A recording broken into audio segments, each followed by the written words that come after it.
Hello, hello. Are you nervous that perimenopause and menopause are inevitably going to mean weight gain?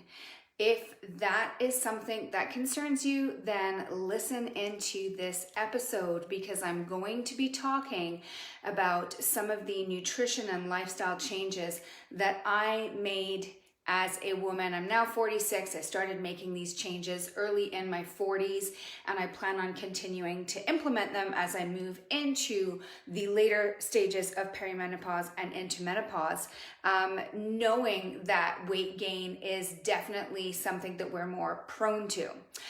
Before I jump in, if you are watching this live, just put a live in the comments. If you're catching the replay, put a replay in the comments.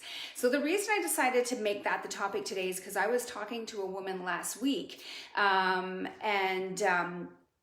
my 90-day program.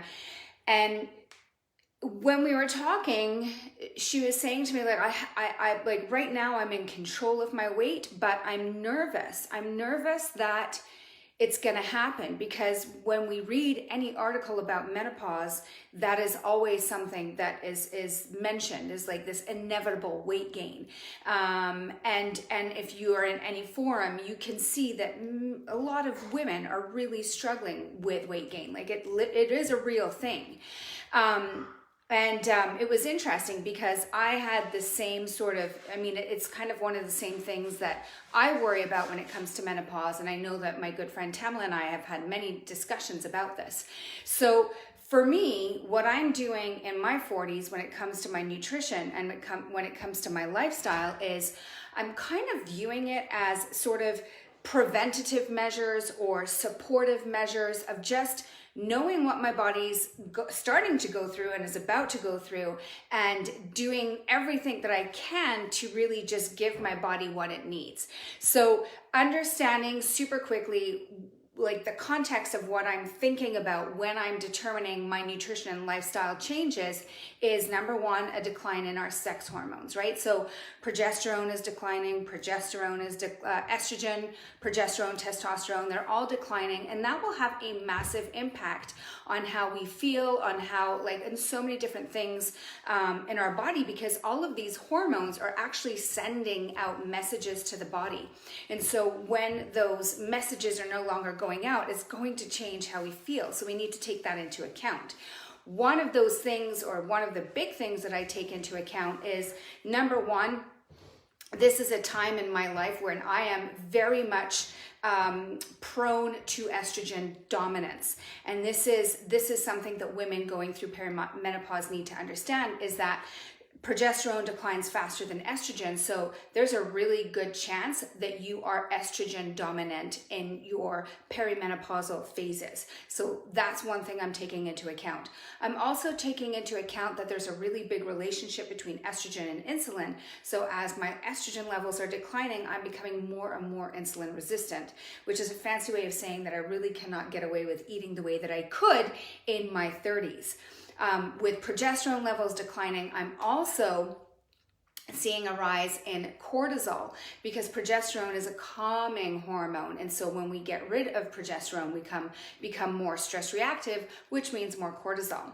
And then finally, the last thing that I'm keeping in mind when I'm determining my nutrition and my lifestyle is the fact that as all these sex hormones decline, I know that my adrenals are going to try and take over the production of some of these hormones.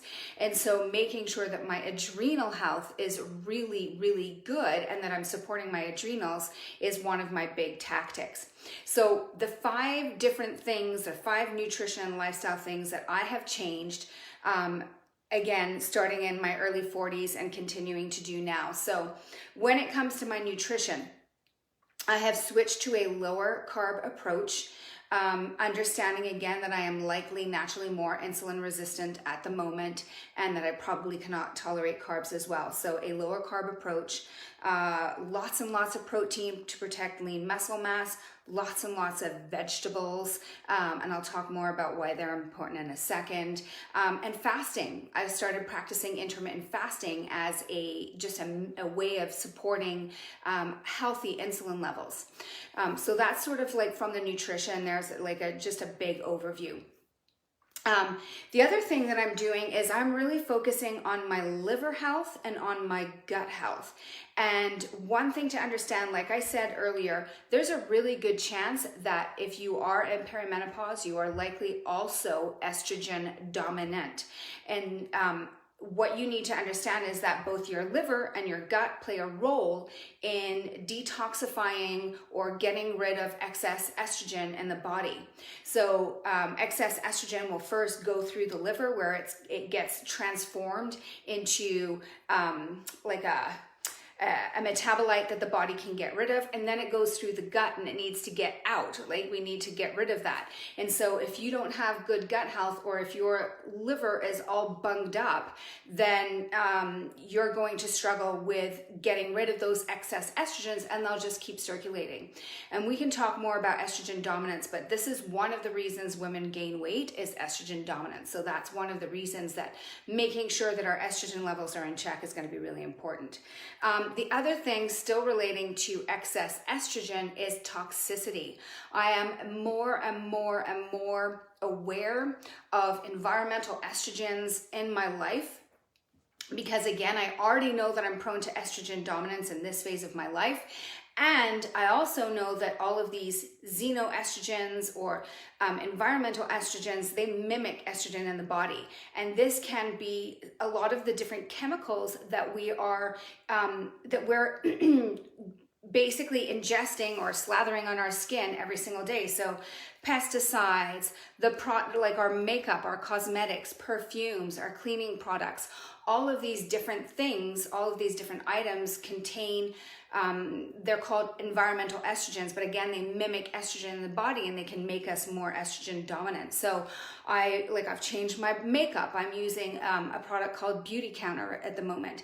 I try to buy like toxin-free, dish soap and cleaners and laundry detergent. I'm just trying to get rid of all of the crap, like all the chemicals that I know are not going to be helping my body at this time in my life.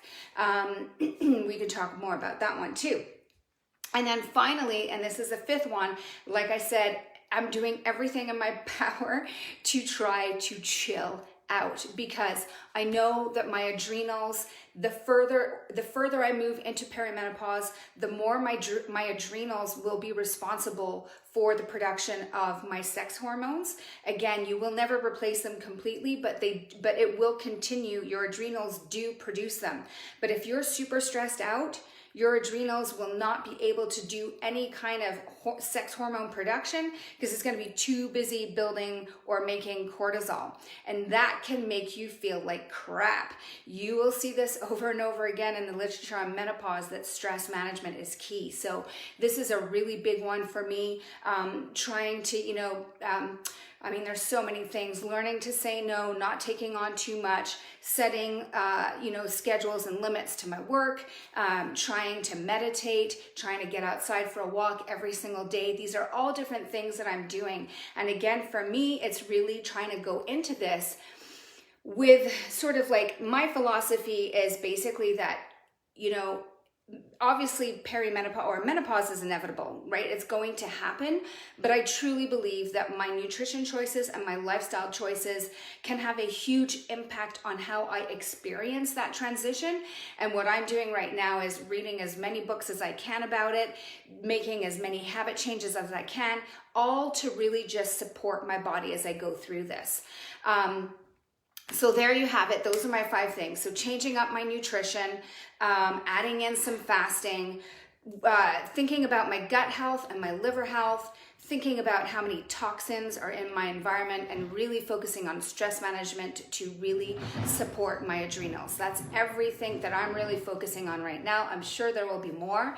I would love to know from you if that was helpful. Which would you like to dig in? Would you like to dig in more into the nutrition, the removing toxins, the liver support, the gut health, the fasting? What topics topic or what habit do you think that you would benefit most from right now? So put that in the comments, and I can make that an upcoming topic. That's it for today. Thank you so much for watching. I hope you have a wonderful day. Get outside, get some sunshine in those eyes, and I will see you again soon. Bye.